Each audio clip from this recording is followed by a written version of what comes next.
Bienvenue à toutes et à tous dans le débat du 12-15 sur Gabon 24. Le 8 mars est la journée internationale des droits des femmes. À l'occasion, Gabon 24 propose une série d'émissions qui donnent la parole aux femmes dès ce premier jour du mois de mars, dans un pays qui a consacré la décennie 2015-2025 comme décennie de la femme. À un an de cette échéance, quelle est la condition de la femme?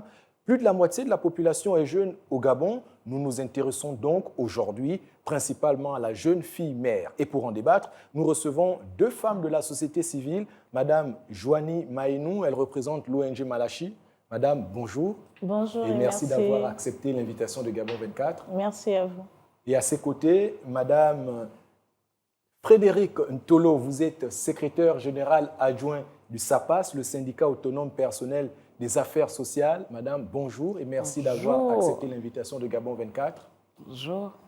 D'entrée de jeu, dites-nous, peut-être Madame Frédéric Ntolo, on pourra commencer par vous. Quelles sont les principales causes qui conduisent certaines jeunes filles à devenir mères à un âge précoce? D'accord. Alors, la première cause, vraiment la première, ce sont les politiques d'éducation qui ont un rapport direct avec la gouvernance, donc l'État. On sait qu'au Gabon, plus de 90% des jeunes sont scolarisés. Oui. On pourrait croire lorsque je parle de politique, ce fort taux de scolarisation devrait peut-être corriger un certain nombre de dérives. Je ne parle pas de scolarisation, je ne parle pas d'instruction, je parle d'éducation. Et dans l'éducation, nous avons l'éducation traditionnelle. Donc, celle-là qui forme la jeune fille, celle-là qui forme le jeune garçon, celle-là qui donne des rudiments à la jeune fille, parce que cette jeune fille sera la maman, la femme de demain.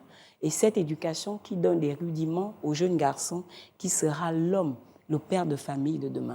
Alors, ce que vous êtes en train de dire, c'est que cette éducation part d'abord du cercle familial? Du cercle familial. Lorsque je donne l'une des causes qui est la politique d'éducation, donc l'État a démissionné de sa responsabilité d'éducation vis-à-vis de la jeunesse. Comment l'État devrait s'y prendre, justement, l'État pour orienter l'éducation de sa jeunesse? Voilà, l'État devrait permettre aux spécialistes de l'éducation de faire leur travail. En l'occurrence, des agents, les travailleurs sociaux.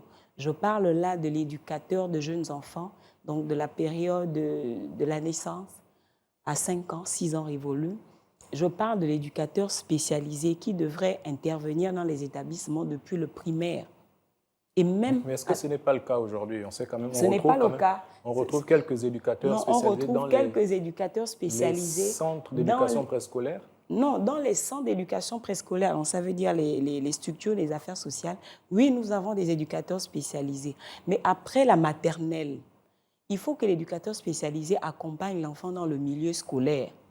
Il faut que l'éducateur spécialisé ait un temps de cours aussi pour aider cet enfant. Parce que cet enfant ne grandit pas, n'est pas épanoui seulement avec l'instruction, donc avec la connaissance en mathématiques, en français, en SVT et tout le reste. Cet enfant a besoin d'une éducation sociale. Et là, l'éducateur spécialisé est outillé. Lorsque l'enfant va au secondaire, il faut que l'éducateur spécialisé et l'assistant social l'accompagnent aussi, parce que nous formons le citoyen de demain. Il n'est pas citoyen seulement avec les mathématiques, avec les leçons de français et de SVT. Il est citoyen, apte, compétitif pour un Gabon meilleur. Madame Joanie Mindou, partagez-vous cet avis, cette absence d'éducateur social au sein donc de l'école constitue véritablement l'une des principales causes donc, de la démission de l'État et qui peut conduire justement à ce phénomène de jeune fille mère? Alors, à côté de ce que Madame disait, justement, à côté de l'absence d'éducateurs spécialisés, il y a également la question de la précarité, la question des difficultés sociales. Donc, la plupart de ces jeunes filles-là qui ont eu des grossesses précoces sont issues des familles parfois économiquement faibles, qui ont des difficultés financières. Et lorsqu'on est issu d'un milieu assez difficile, il faut justement avoir, comme disait Madame, un environnement qui vous permet de pouvoir être le citoyen, le Gabonais qu'il faut être pour l'avenir. Il faut être encadré. Donc, s'il y a un défaut déjà au niveau de la famille, ensuite il y a un défaut au niveau scolaire, malheureusement, on va avoir un taux de grossesse précoce assez élevé.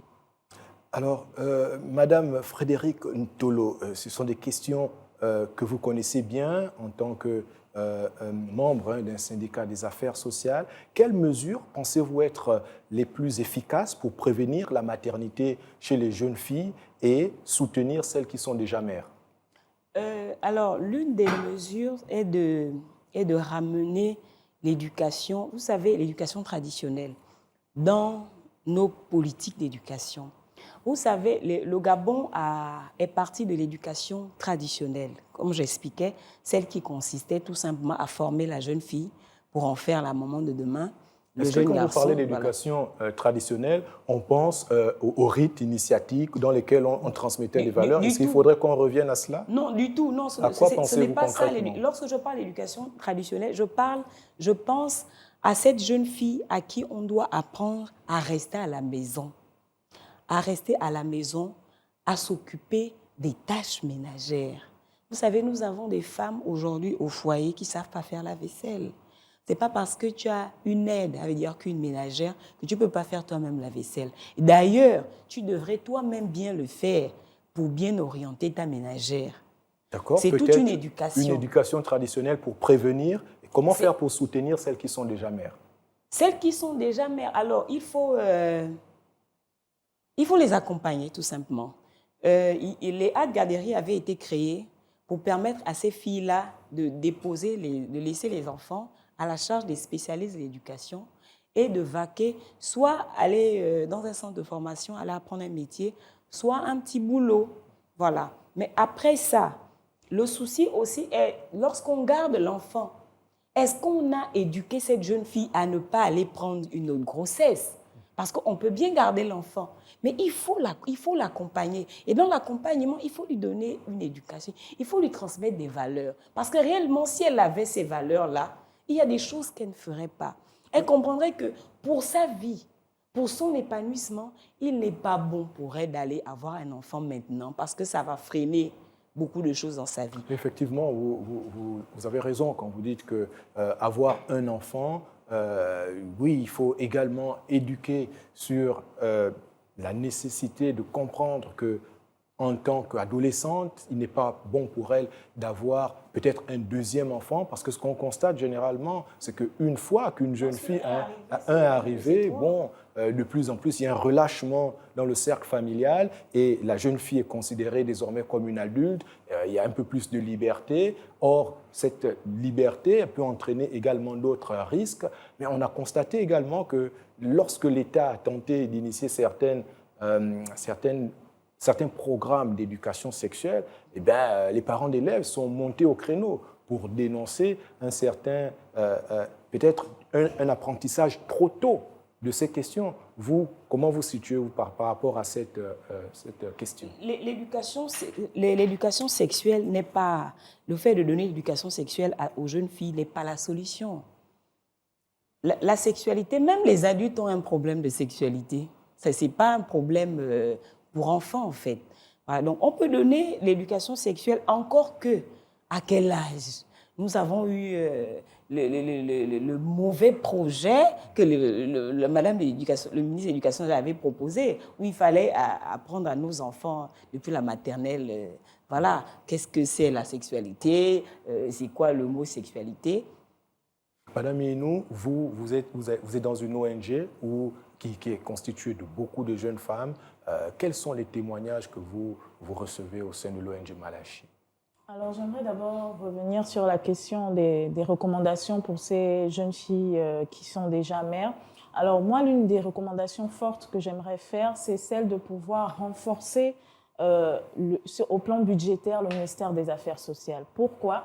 Parce que c'est un ministère clé, justement, dans le suivi non seulement de la jeune fille, mais même de la famille de manière globale. Donc, c'est une entité ministérielle très importante si on veut véritablement former le citoyen de demain. À côté du ministère des Affaires sociales, il y a également les communes, les collectivités territoriales.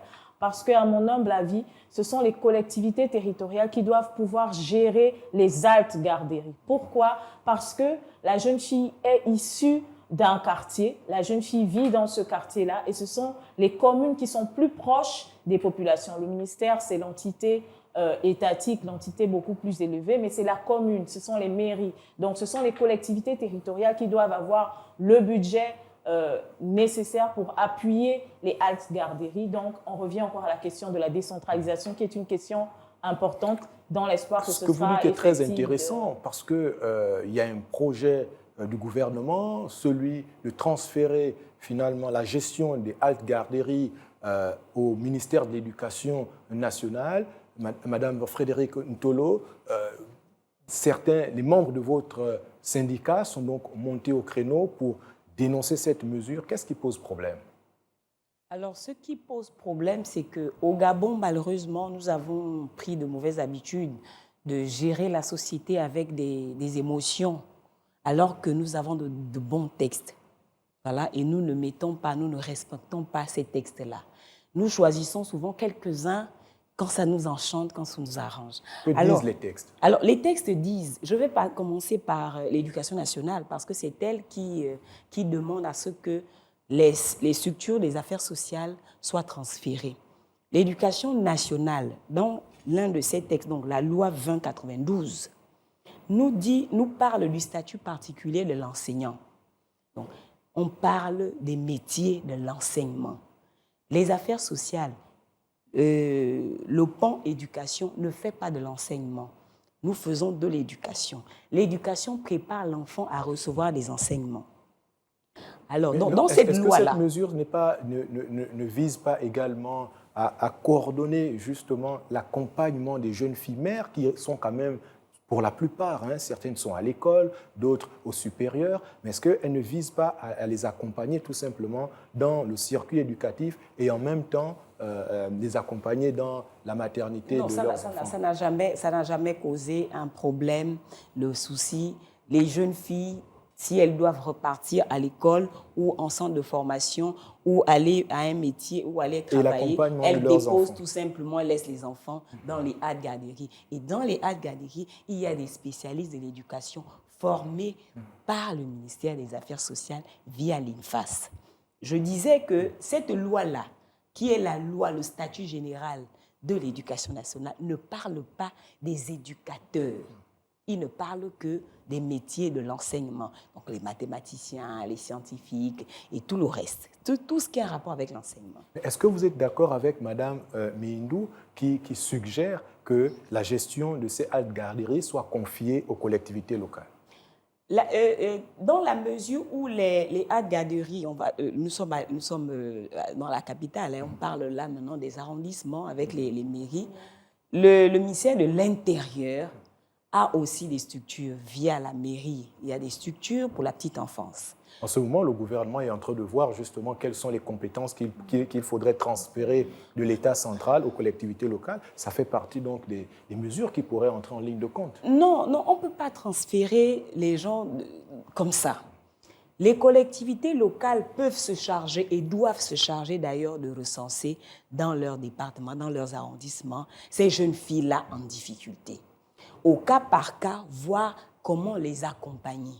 Les spécialistes de l'éducation dans leur structure font tout simplement leur travail. Justement, à propos de ces haltes garderies, sont-elles en nombre suffisant aujourd'hui à Libreville? Non, comme les hôpitaux, comme les écoles à l'éducation nationale, il faut encore en construire. Il faut encore des structures. Il en existe combien à Libreville des haltes garderies? À Libreville, nous pouvons avoir 5. Et c'est peu.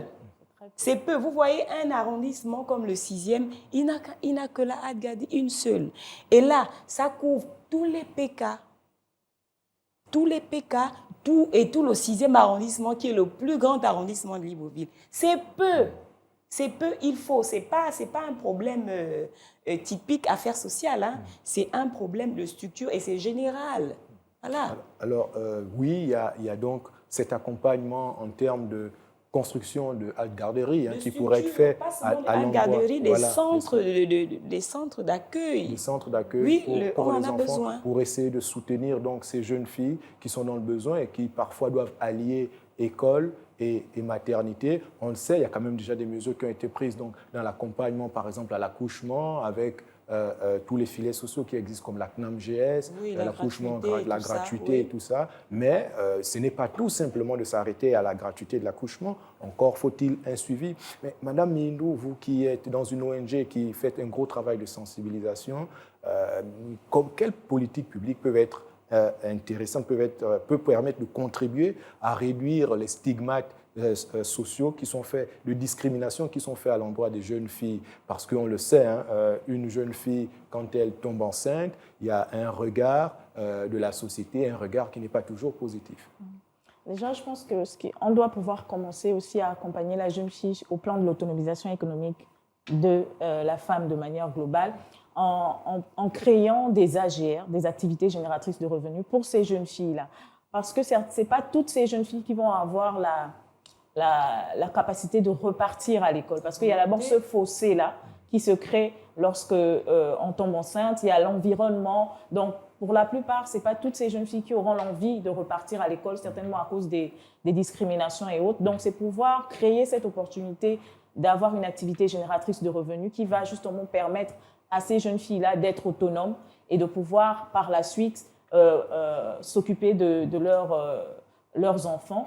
C'est intéressant ce que vous dites parce qu'effectivement, nous on parle là de la jeune fille mère, mais on le sait, une jeune fille qui tombe enceinte, elle n'est pas toute seule dans cette affaire. Madame Tolo est très axée sur les questions d'éducation et parlons-en, l'éducation du jeune homme. Est-ce qu'aujourd'hui, dans les familles, on éduque également le jeune homme à faire attention, à savoir traiter les femmes et éviter justement les grossesses non désirées?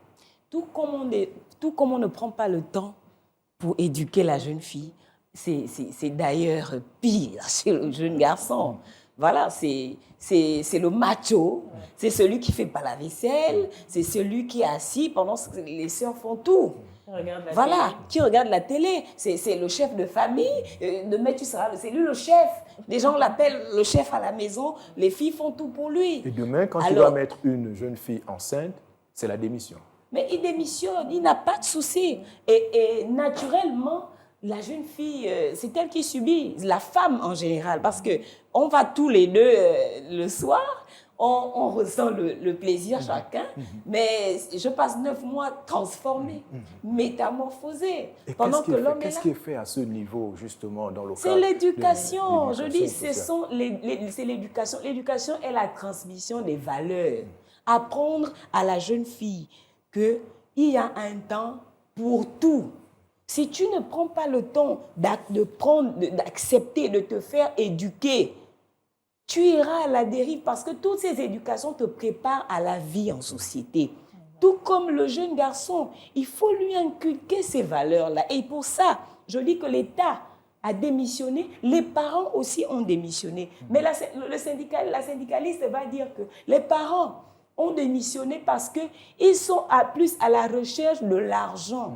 Parce qu'il faut payer le pain, il faut payer les factures, le courant.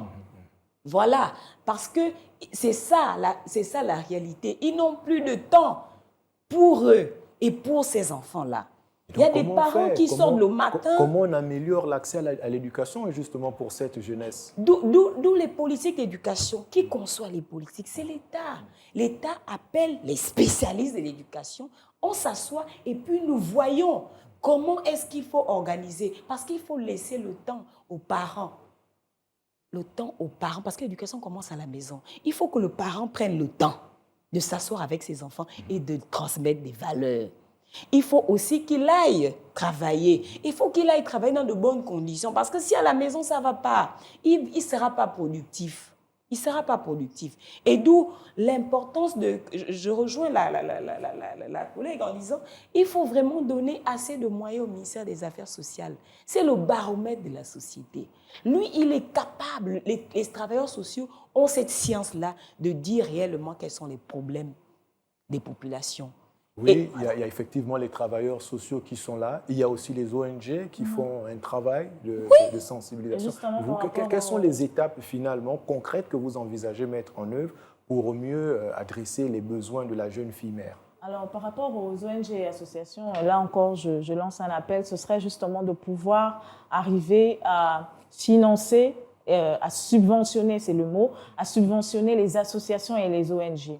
Les associations et les ONG sont ceux qui font ce travail de relais sur le terrain, ce travail de relais communautaire en matière de sensibilisation, en matière de santé sexuelle et reproductive pour ce qui est de la jeune fille qui a une grossesse précoce. Donc, c'est accentuer ces activités de sensibilisation. Mais pour accentuer justement ces activités, il faut que ces ONG-là soient subventionnées pour qu'elles puissent être véritablement le relais de l'État au plan communautaire. Madame Milou, si aujourd'hui on prend de l'argent, on met à la disposition des ONG, quels peuvent être les plans? Parce que ce qu'on constate, c'est que les ONG se limitent beaucoup plus, oui, dans les écoles, aller rencontrer les jeunes.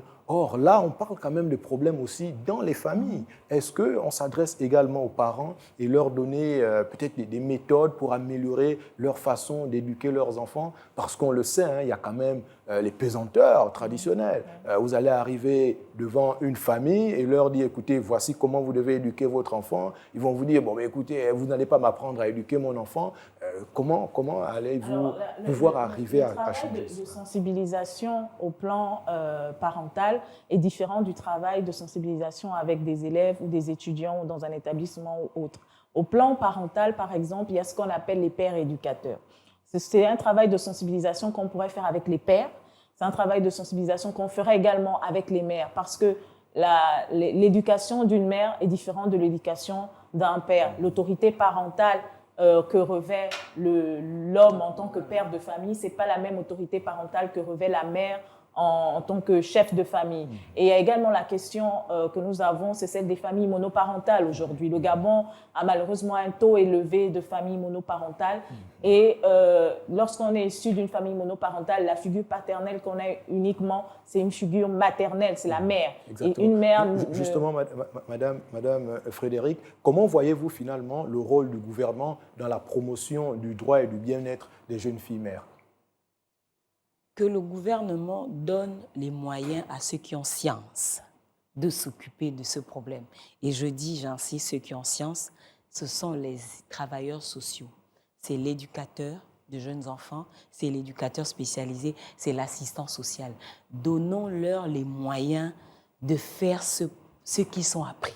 Si on vous a bien suivi, vous préconisez, vous, qu'on donne plus de moyens au ministère des Affaires sociales et qu'il y ait plus de haltes garderies, mais également qu'il y ait des éducateurs sociaux au sein du primaire, éducateurs spécialisés dans les établissements primaires. Durant tout le processus scolaire, oui.